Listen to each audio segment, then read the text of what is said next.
nembe kewala dipun pala kramakaken. Saksampunipun Abimanyu dipun pala kramakaken, dipun tilari salah setunggalipun kasatriyan ingkang mapan wonten ing Tanjung Anom.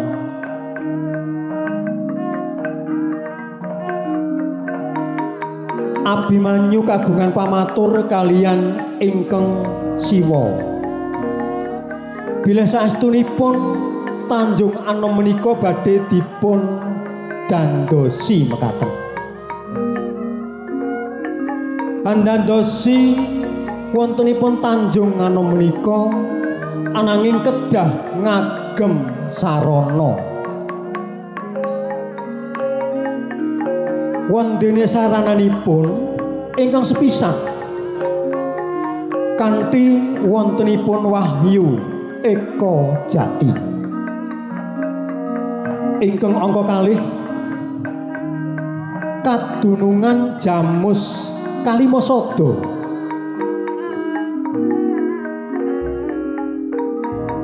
ingkang angka 3 kedah kadunungan Kembang Wijaya Kusuma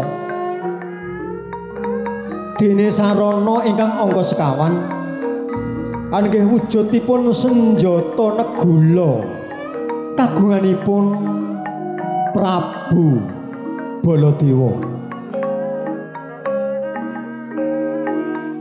Nalika semanten dumadakan rawuh panjenenganipun Ki Lurah Semar Badranaya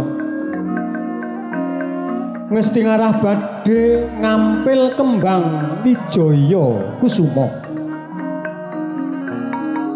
Ing mangke badhe dipun lenggahaken wonten ing Tanjung Anom.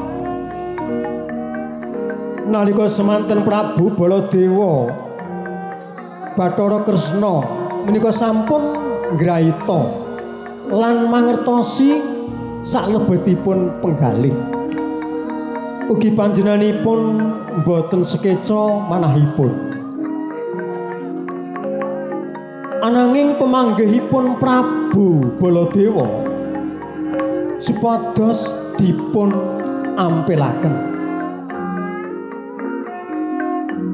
Pramila pusaka Wijaya Kusuma dipun ampilaken dening Ki Lurah Semar Badranaya. Satemah medalipun Ki Lurah Semar Badranaya nalika semanten senjata cakra tumuli nututi pelajaripun Ki Lurah Semar Badranaya. Kasunyatanipun Ki Semar Badranaya menika pindha warni kadangipun sepuh anenggih Togog Sapu Jala. Nalika semanten dumadi paperangan agung,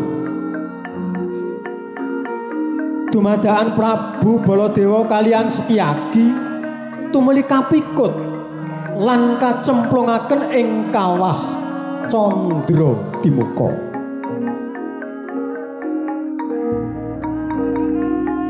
Sasampunipun kacemplungaken wonten ing kawah dipun dadosaken setunggal kaliyan Kembang Wijaya Kusuma. Awit panasipun wonten saklebetipun Kendhaga. Kendhaga ingkang mapan wonten saklebetipun kawah menika pramila wujuding Kendhaga tumuli pecah sanalika. Tundhonipun wonten salah setunggalipun sima ingkang ageng malumpat medal saking saklebetipun kawah Candra Dimuka. Wusana kados pundi babaring lampan menika kunjuk dumateng asanipun para sutresnaning budaya Jawi. Sumangga wilujeng hamriksani ngantos dumugi purnaning lampan menika. Saking kula cekap semanten hamba bilih kathah kekirangan anggen kula matur mugi diagung ing pangaksana. Usana prana mulya, prana sutka, prana suci. Dirgahayu rahayu. Ibu Subardi, Ibu Supiah, Delasan Adimas Wawan. Wilujeng amriksani ngantos dumugi paripurna. Billahi taufik wal hidayah. Wassalamualaikum warahmatullahi wabarakatuh.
sidhem jroning kasowanan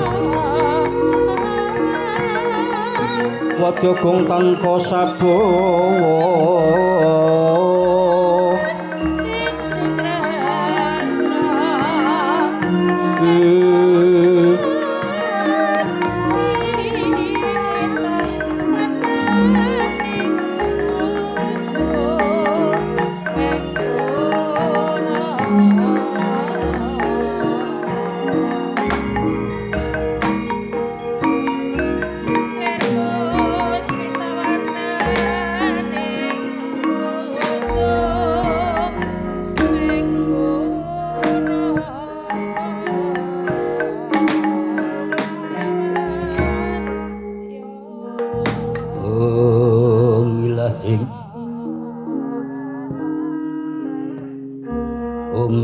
ing Awikramastu Purnama Sidhem Awikrama Sangtang Jagat Karna Srantandha Srantandha kasaning Bisana suna sinawang rupa Ekstu Masilis Tantu lampahi Buddha jinantur tutur Katura-tura labding para Dewa Winursita Paraniskara karena diutur jaman purwa Winisidra ingkang dinama Dama Pinadi tameng nata mangkya tekap wasananing gupita tamelenggeng pralambang matumpa-tumpa pimanggung panggunggung Sang Murwengkata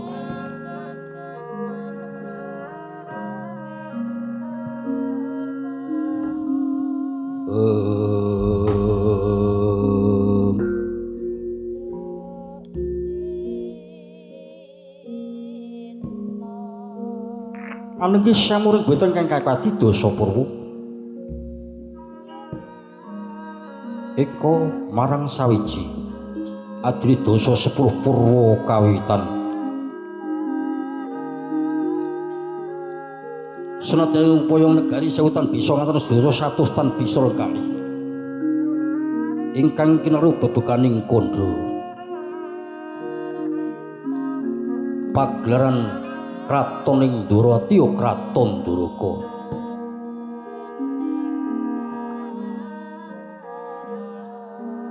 marmane kraton Garba Gupita kang sampun kapiyarsa nyumanca negari panjang punjung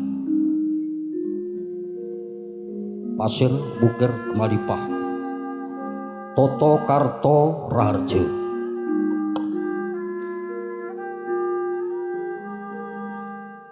yen to jeneng kala seminten dawani lan dhuwure kratoning Ndorowati ora liya ya dawa jajane dhuwur rekasane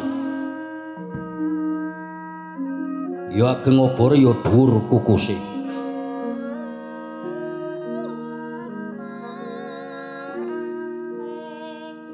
ing ajeng sampun kasebat mengkon kratoning Ndorowati loh jinawi loh tulus kang sarwa tinandur dadi siti ketumpangan warih apa kang tinacepake katonto ijo royo-royo yayah nandur tebok cindiwa kencana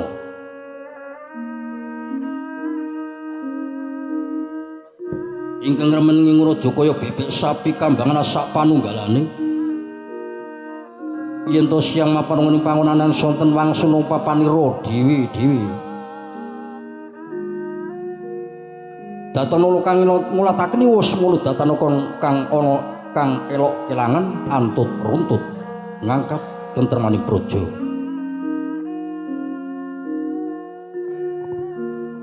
gemah lakune Prasudagar para mangkuda rinten Pantrarati wong kukuban kraton Ndorowati ngantos dumugi wonten ing manca negari datan antuk sambikala anut lining tirta Jalantara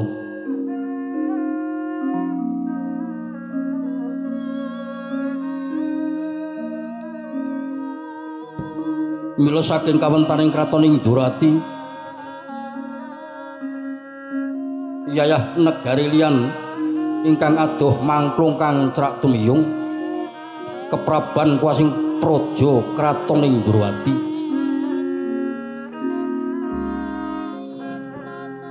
Saking kawentane kraton Indrawati peksi miber wonten sanggile kraton Indrawati katon jungkel kapisanan kelak luntirak sirna margalayu.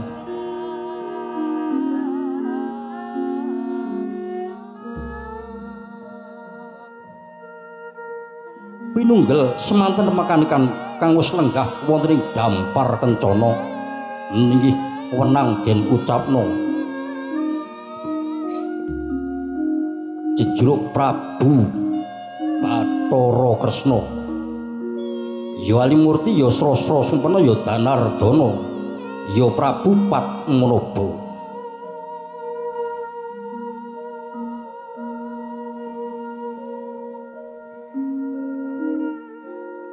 Dasar Ratu Ganjar ana ing kawulane wonten ing Parpatan Agung nampi kadang sepuh Prabu Baladewa ya Prabu Balarama.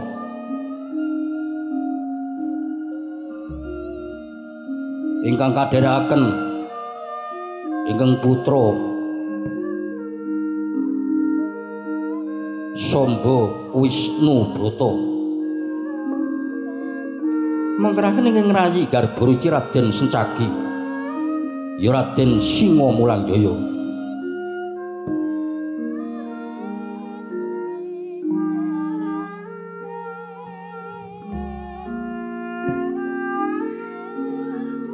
Kamu semarak sowan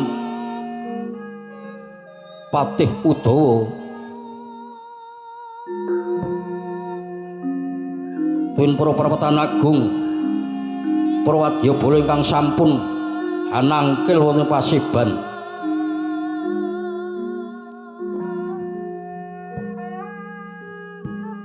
ngantos dumugi ing pangurahan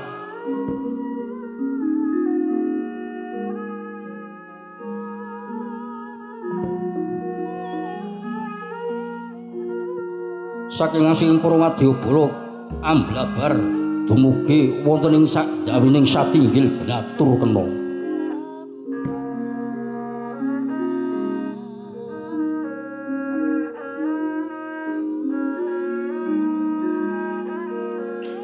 Kang wis kepareng marak sowan wonten ing Prapatan Agung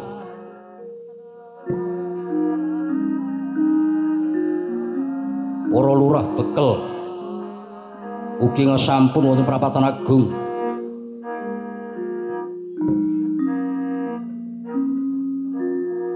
nyadul dawuh ingkang siwun Prabu Bathara Kresna ingkang dados songso ngadri wonten kraton Ndrawati.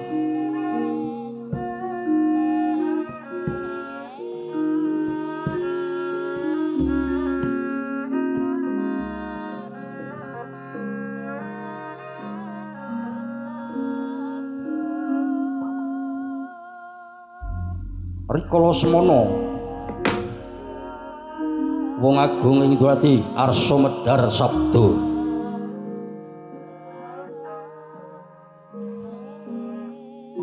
Wisnu Pratandra para kawula para sami ngasek wonten ing satinggil Binatur Kena ngaseke para wadyabala ngantos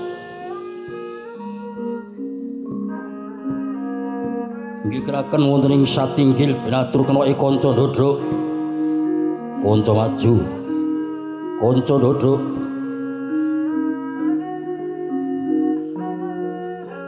kanca diat bakar bab mangambal-ambal kanca maju kanca ndodrok kanca maju kanca wae padha asek mangambal-balingan clorot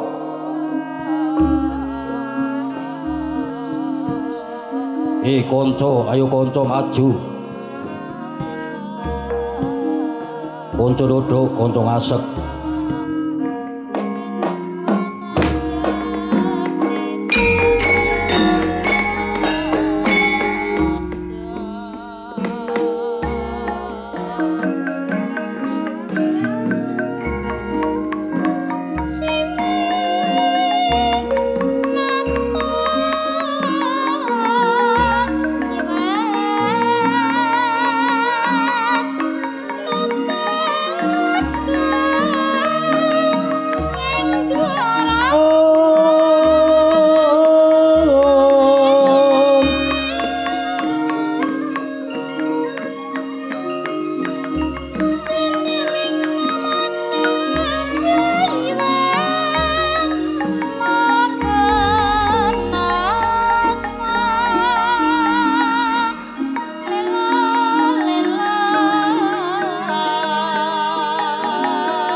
jroning pasowanan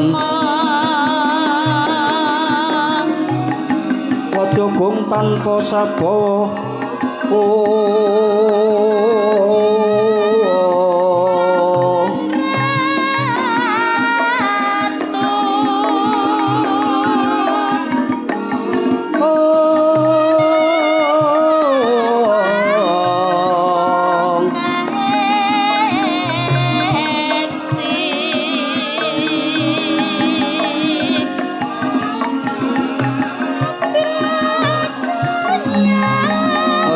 Kang Puspita rum katyuping samirana katyuping samirana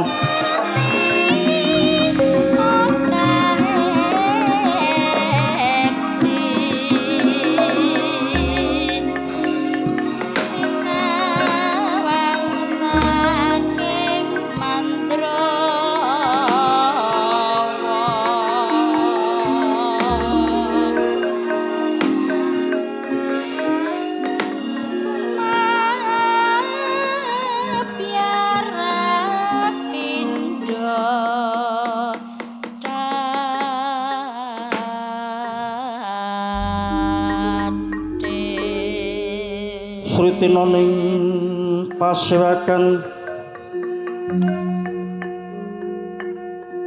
busana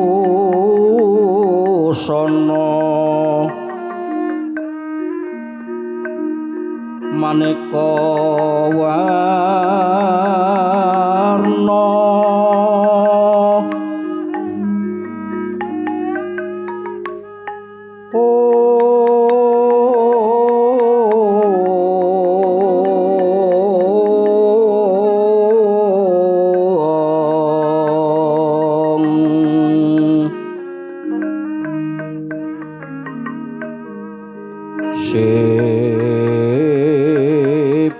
puspiting udyana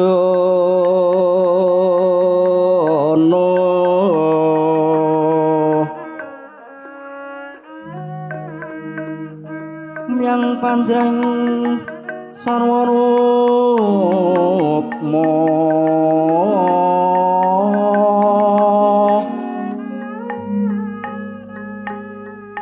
manik nara wata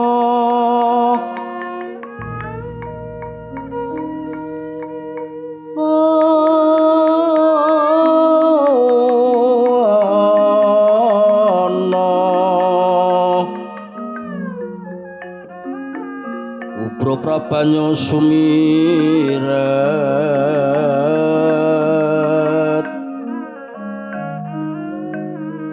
kenyaring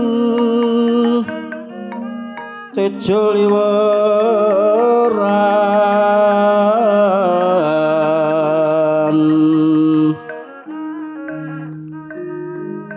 lir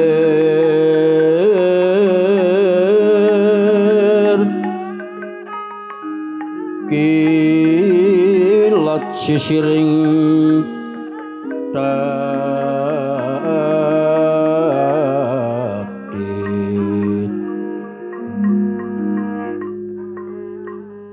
wimbo kekondo mbrek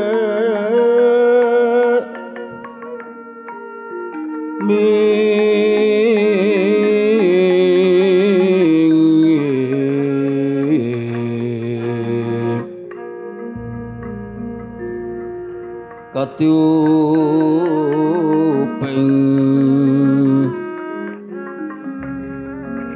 maruta mando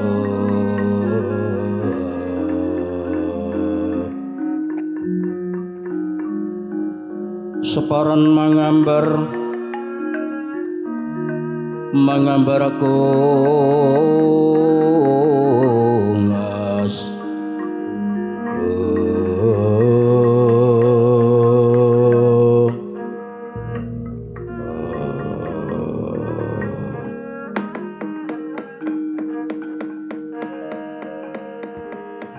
ya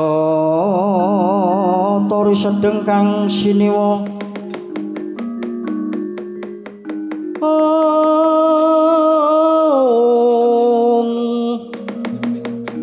moho sang Bathara Kresna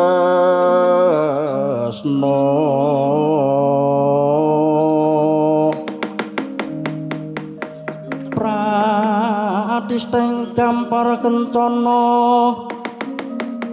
asri rengganing busana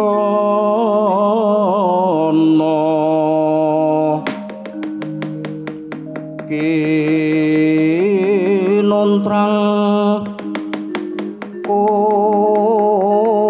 kontrang mangretna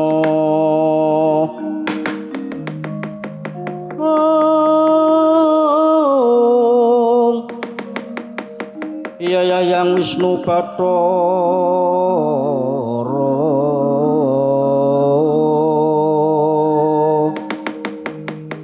siniwa ing tinju maya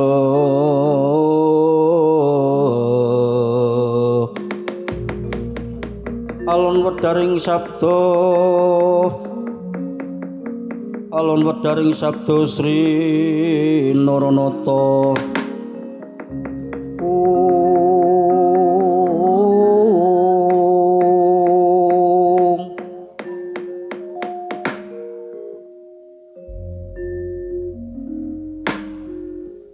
niwang suksmat yung baun langgeng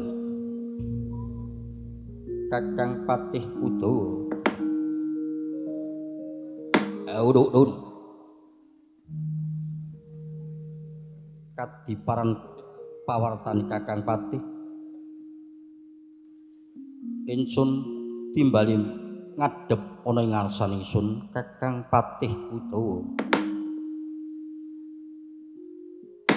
Kula wangken matur. Bilih wonten jawi gadah manah kumarasan kados kumejut kumitra caruk maras. Pinampi dawuhipun Kanjeng Dewaji ingkang mentah dumateng abdi padan ngalah kados Sirang Tirtawanti enjang ingkang abdi padan aturaken sebah bekti ngagonjuk sandapada mawantu-wantu banget panarimaning ingsun Kakang Patih Udawa. Aduh ingsun trakake ingsun ngraketake kadiparan pawartane Kakang Patih kabeh para kawula munggahe para Narkopraja coba matur ingkang waluka aja sangga rumgi Kakang Patih Udawa. Duh Gusti sesembahanipun tiyang saknegari bilih sedaya kawula minggahipun para Narkopraja mboten wonten ingkang nglewakaken dawuh malah kosok wangsipun sayak saeka kapti asrah blubek timang glondong pengareng-areng.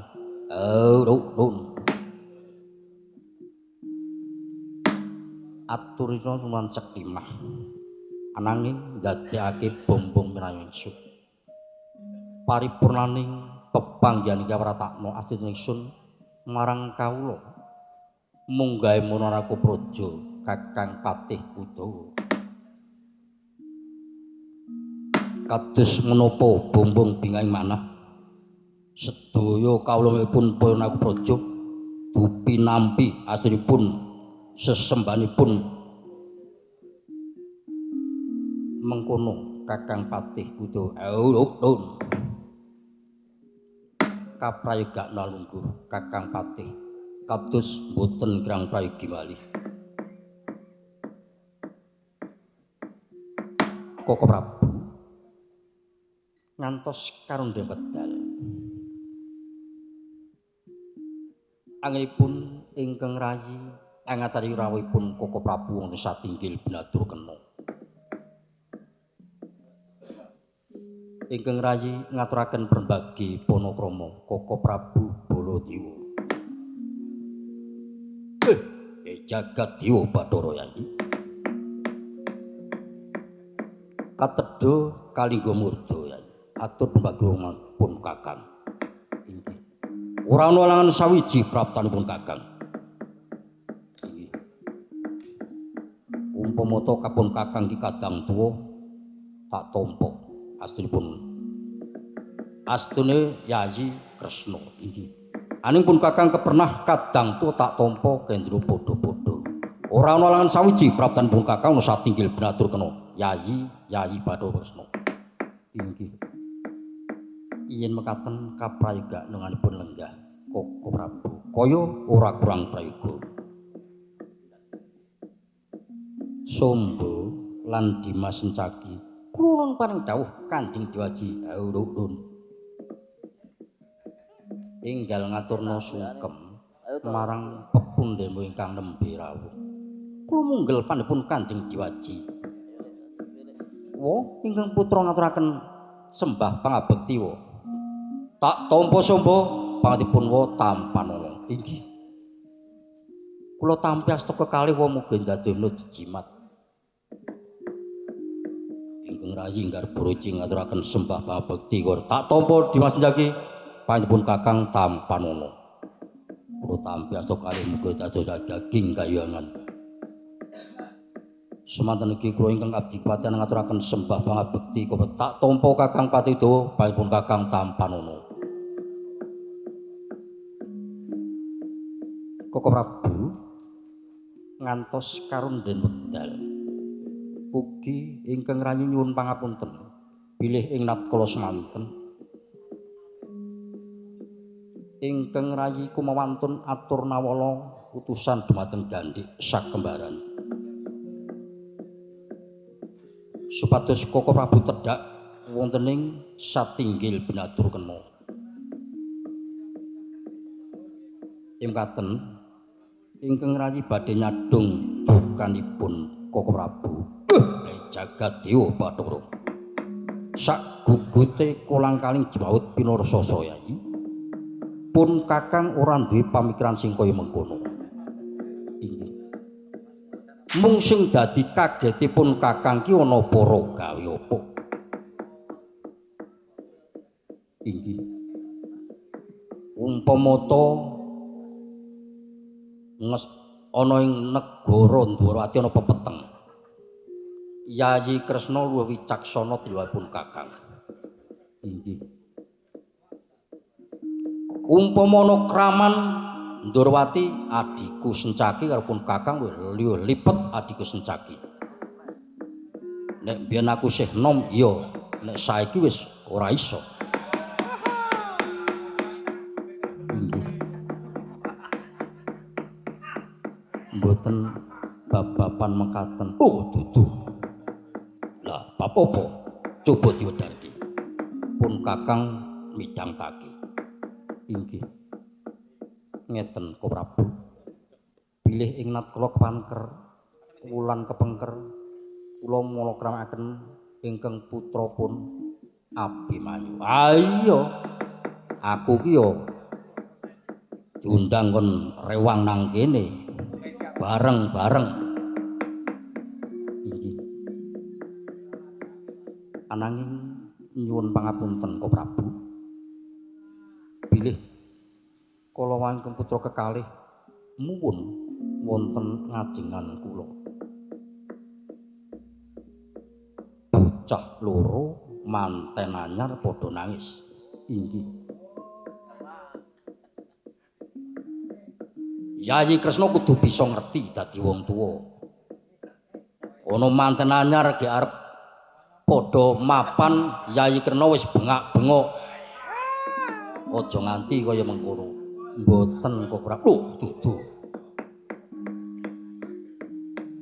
Ana apa kok? Katon kaya durung dimangerteni. Inggih. Mekaten purwanipun Prabu. Bilih ingkang putra ing natkala semanten dipun tilari kasatriyan Tanjung Anom. Yo.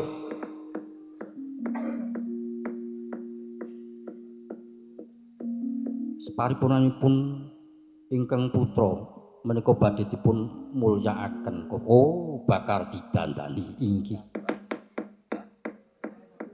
Dibantu wong tuwa kok aja wedi-wedi mbantu karo anak. Ngertiku yen mergo awan dadekke manten bengi bingungi kepiye dadi aku ki pikirane tekan kuwi.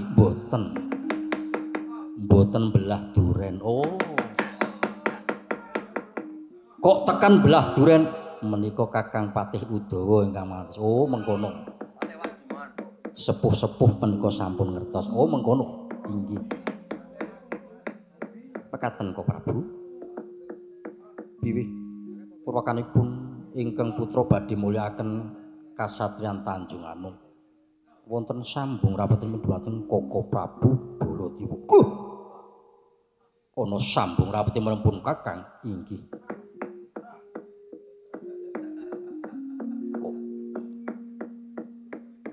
Kaya tenanan iki kepiye? Inggih. Bilih ingkang putra badhe mulyakaken kasatan Tanjung Anom. Kedah wonten sarananipun Ko Prabu. Nganggo sarana. Inggih. Apa coba tak rungokke?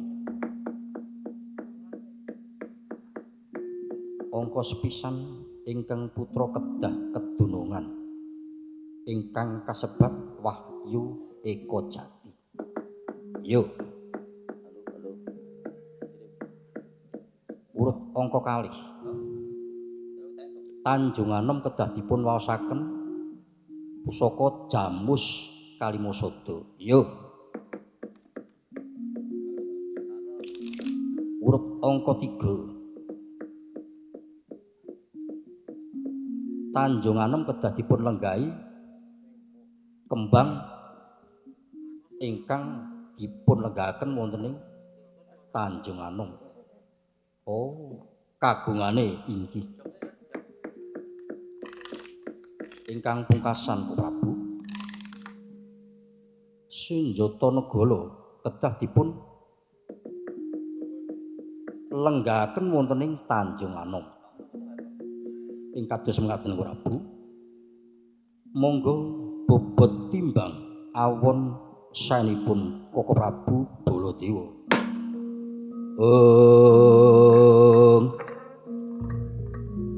Lengleng ramaning kang indra lirwang Candra katawengan sumuing jas lir katuritan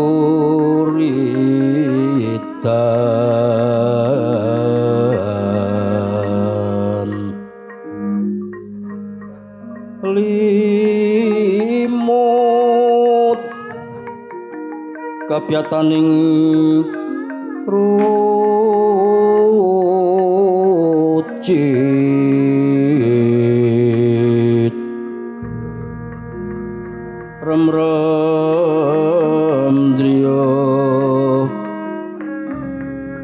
rem driya manawu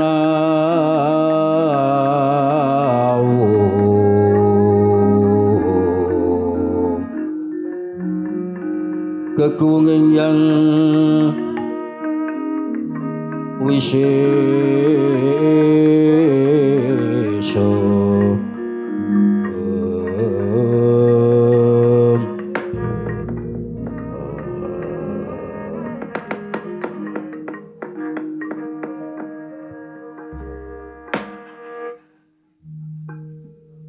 mekaten Koko Prabu, monggo kados pundi pamanggihipun ingkang putrapun Abimanyu Koko Prabu Baladewa.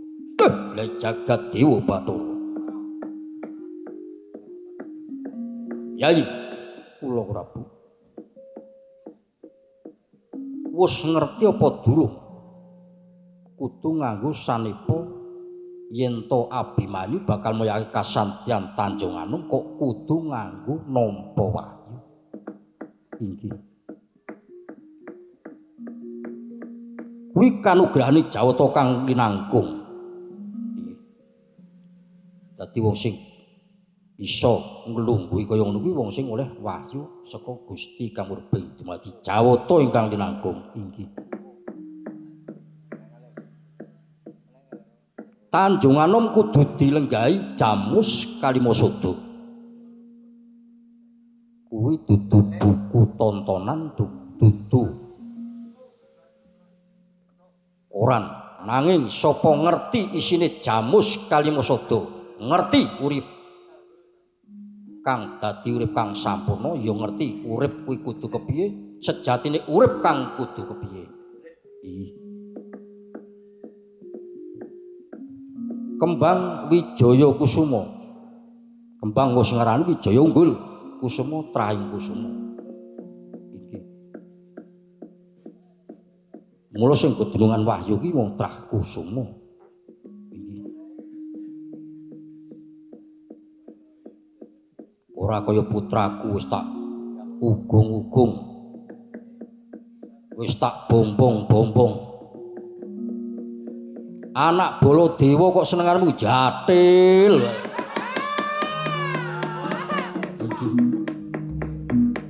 Kuwi anak Baladewa. Inggih. Merga wis diugung beda karo Abimanyu. Abimanyu laire ya wis rekoso kaya ngono. Mula saben-saben ana wahyu sing nampa penanku si Abimanyu. Durung tau ana wahyu ditampa aku sata durung ana. Inggih. Sampo ya aja pira-piri kono inggih mboten mo. Durung tau ditampa karo punanku Samba durung. Mengkono merga wis diugung karo wong tuane. Inggih. Senjata Nugala. Senjata Nugala kuwi kekawinan kuwi. Sok sapa wae wis mlungguh nang pemerintahan kudu ngerti karo kawulane. Aja malah lali dalan wae ra gelem bangun. Kuwi kaya ngono. Inggih. Menawi Abimanyu nginjing saged. Yo muga-muga kaya ngono. Wis kuning apa durung? Yayi Puntadewa sakadang. Injih, malah sampun ngrumiyi tedhak wonten ing Tanjung Anom. Koko Prabu. Yo, ndaya-ndaya kumpul sedulur Yayi. Pun Kakang derekno. Sidhem jroning paswanan wadya gong tanpa sabawa.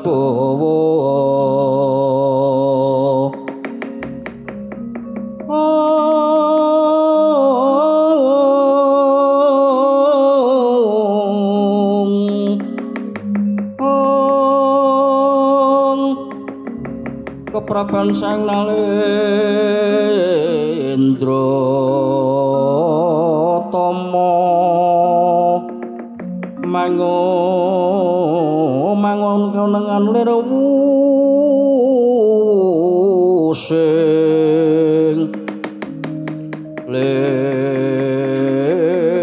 wusing duka cipta berbudi mandana rasung.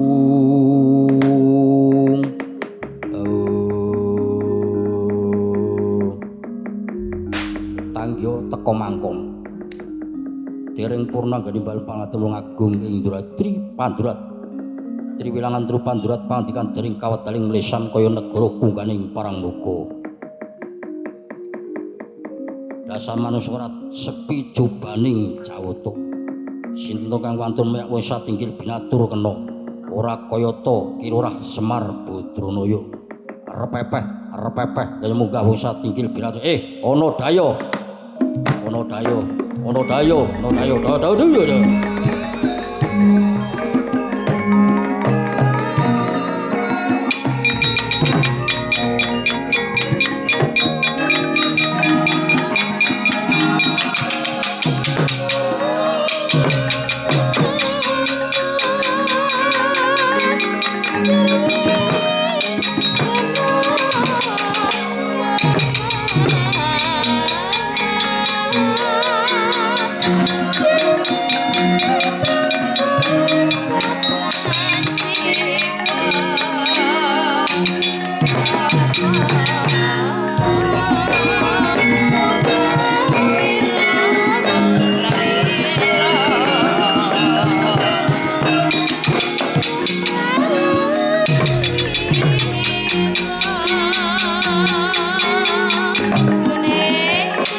alon tata trapsilanira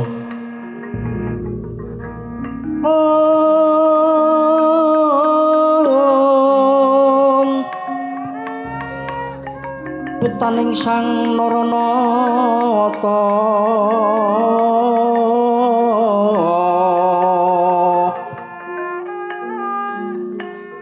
kaping pasewatan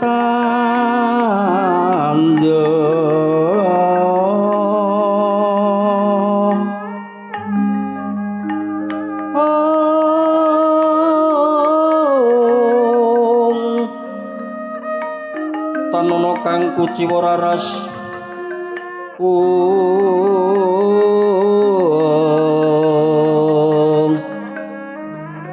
raras rumedeng ing akasa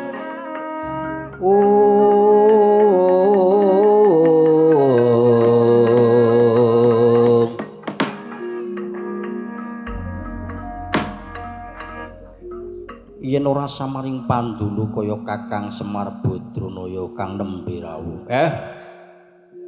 Nggih, Den. Padha slamet Kakang. Pangesipun sinuwun wilujeng. Niki mboten ajeng kula sembah. Kula sembah nggih mengke dibaleki. Iya, Kakang Semar. Kakang Semar padha slamet nggih payu sinuwun mandura wilujeng.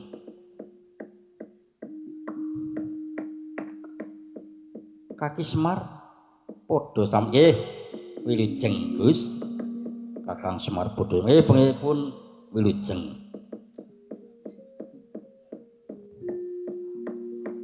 Kok janur gunung Kakang Semar? Nggih. Kok ora utusan putra-putran? Wah. Anak-anak kula niku pun kekesel Den. Lah gareng-gareng niku wong mriki pun pratiteske ket enjang. Oh iya. Lah Petruk Petruk niki mergo diangkat dadi RW sakniki jan tekun nyambut gawene. Pun mboten ngliwake dawuh saka bapakne. Oh mengkono. Nggih. Lah Bagong niku wis mboten nguciwani melih.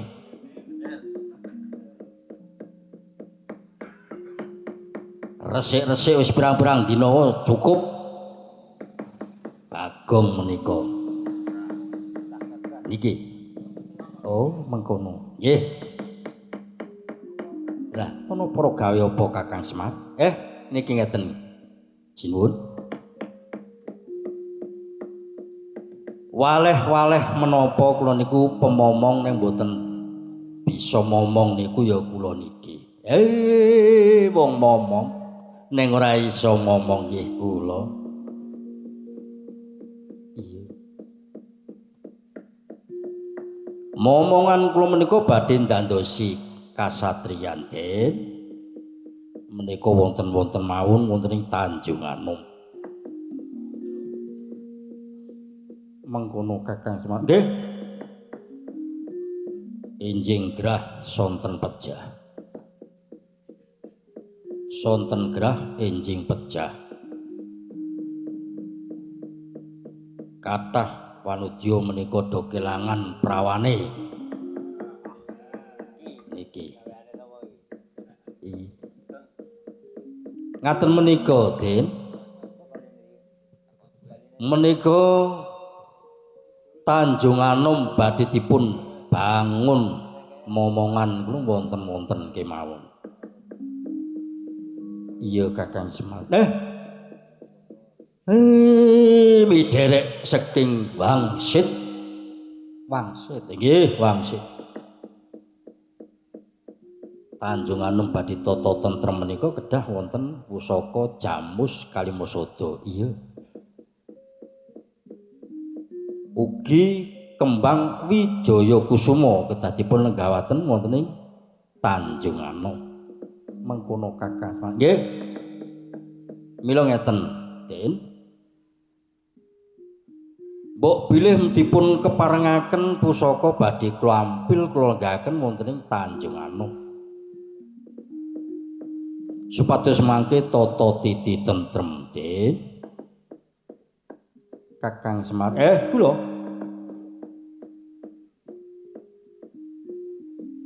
Pusaka Jamus Kalimasada lan pusaka kembang Wijaya Kusuma kuwi kudu lenggah ana Ndrawati. Supaya mengko bisa tata titi tentrem mengkono Kakang Semar. Menika ingkang badhe mulyakaken menika ngomongan kula. Menapa panjenengan boten pitados kalian kula? Kula niku ngomong ngamarta saking alit-alit ngantos tuwek-tuwek kados ngoten. Den kados pundi Kokoro Abu? Lah jagat Dewa Bathara. Puntek. Umpama dipikir tenan ya pancen Kakang Semar kuwi sing dadi pamomong para Pandhawa. Kenapa Yayi Kena ora percaya karo Kakang Semar Badranaya? Inggih, ananging ngaten Kok Prabu. Bilih pusaka kembang Wijaya Kusumana kedah lenggah wonten ing Ndhurawati.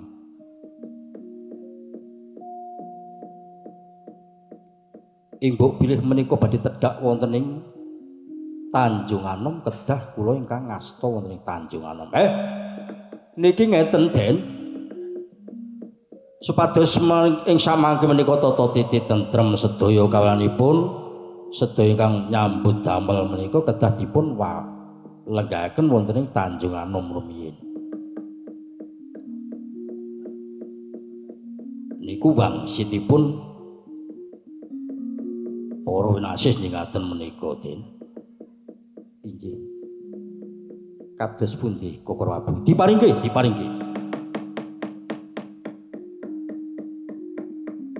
Kapan Kakang Semar Cidra marang Yayi Kena durung nate? Inggih. Yen ana apa-apa pun Kakang sing tanggung jawab. Oh nggih. Yen mekaten kula kantun nderek. Kakang Semar, kembang Wijaya Kusuma enggal ditampani. Muga-muga samengkone Tanjung Anom bisa tata titi tentrem. Nggih. Yen mekaten kula tampini Gus. Supados mengki wonten ing Tanjung Anom menika tata titi tentrem. Iya. Yen mengkono tampena Kakang Semar Badranaya. Rikala semana Kilurah Semar Badranaya nampi pusaka kembang Wijaya Kusuma. Satemah jengkar saking satinggil Binatrukena Kocapa ingkang layang saking Jumantra Senjata Cakra Nututi Kyai Semar Badra Sang Pindawarni.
Kok Prabu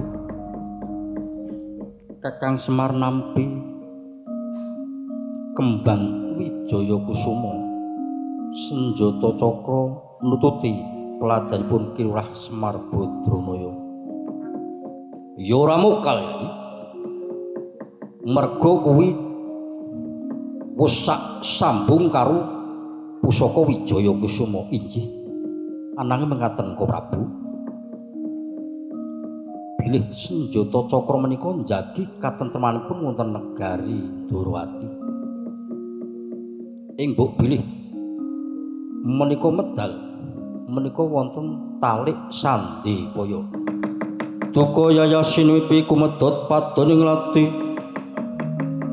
Jojobang mawinga wingis.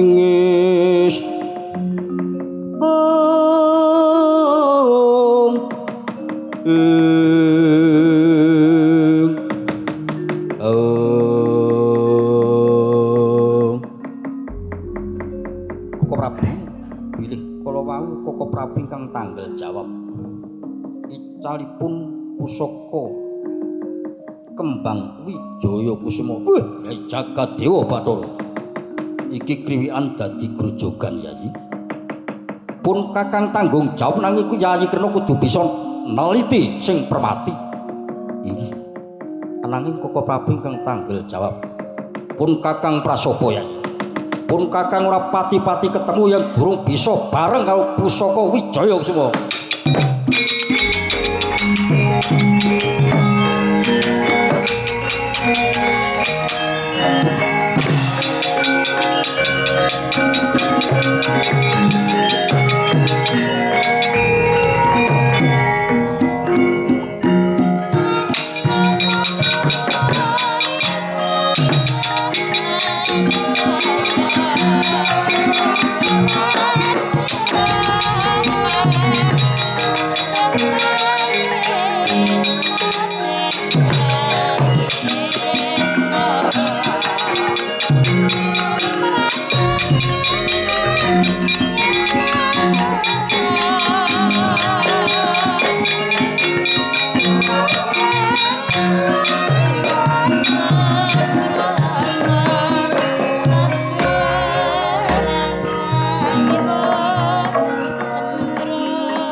Sencaki ulun kaya mengkene kedadiane mula jagan nunung sak jane satinggil tututana Koko Prabu Baladewa.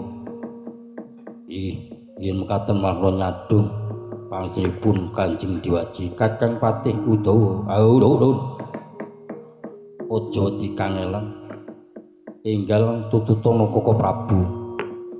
Buktekno Semar iki mau telik sandipaya apa Kakang Semar tenanan iki. Sombo nuwun paning Kanjeng Dewaji. Derekno ingsun bakal kondur daton. Nuwun Kanjeng Dewaji. Purna sabda Pandhita Ratu. Sabda pangucap Pandhita Ratu ngarani yen to rantu menggancang setotan rumebek lah iku kersa kondrang katon gegandengan reruntungan Citrandra Skemandra kanton reruntungan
Lehmu jegetan ki aja banter-banter mesake awakmu. Iya, iya. Awakmu wis kaya ngono ora ana bentuke kok len joget diwangi dobragan kaya ngono. Iya mergo aku ki seneng ya, Iya, seneng ya aja kaya ngono. Aku ki arep takon yo kok awake dhewe timbali nang kene iki mengku wigati apa? Oh, ngono. Ngene, Nduk. Ibu Subadi karo Bu Yah iki dina iki tasakuran. Oh. Dadi iki bengi iki tasakuran. Heeh. Merga Mas Andiawan kuwi dipek putra angkat karo Bu Yah jenengan. Oh. Dadi untuk tasakuran bengi iki. Iya. Ora mung kuwi, Nduk.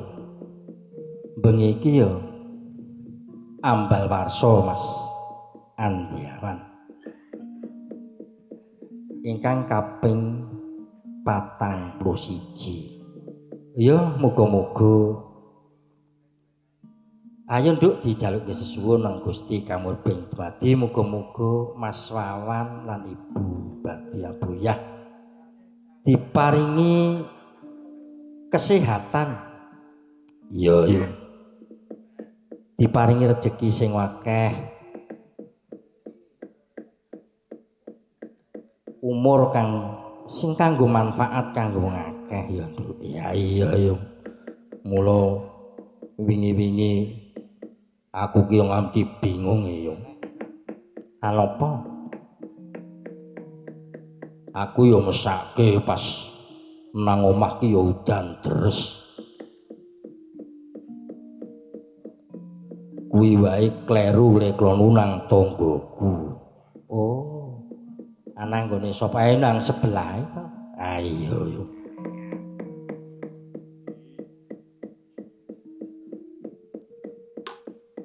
Teko langsung matur. Lah piye yo? Aku ki arep ringgitan. Sing nggone Pak Kirna ki sebelah ndi lah ya. Oh nggih mriki Bu. Nggih. Nah, kaya ngono kuwi mau, Nduk. Bot-bote nyeneng-nyenengke anak, wong tuwa dadi wong tuwa nyeneng-nyenengke anak. Ya abote kaya ngapa dilakoni, Nduk. Ah iya yo ora kaya kono yo. Kono apa-apa ora gelem, apa-apa ora gelem.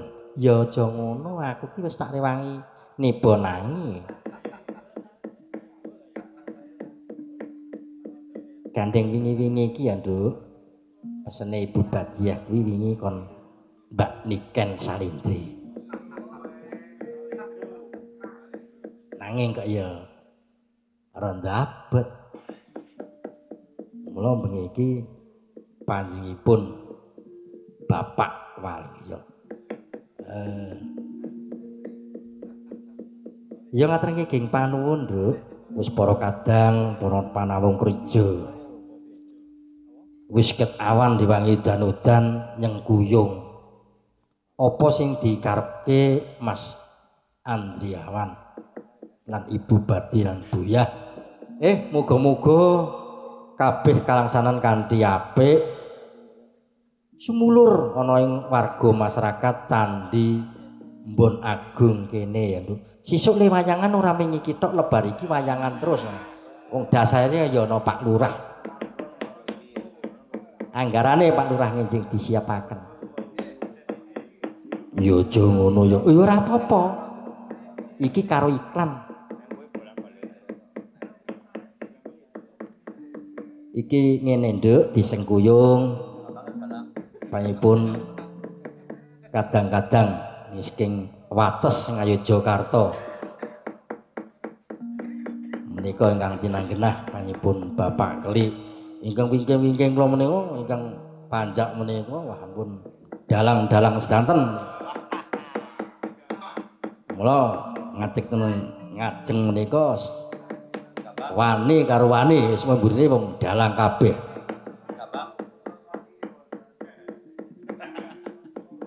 mengkono no ya. Ya wis ayo supaya mengko iki iso umpek.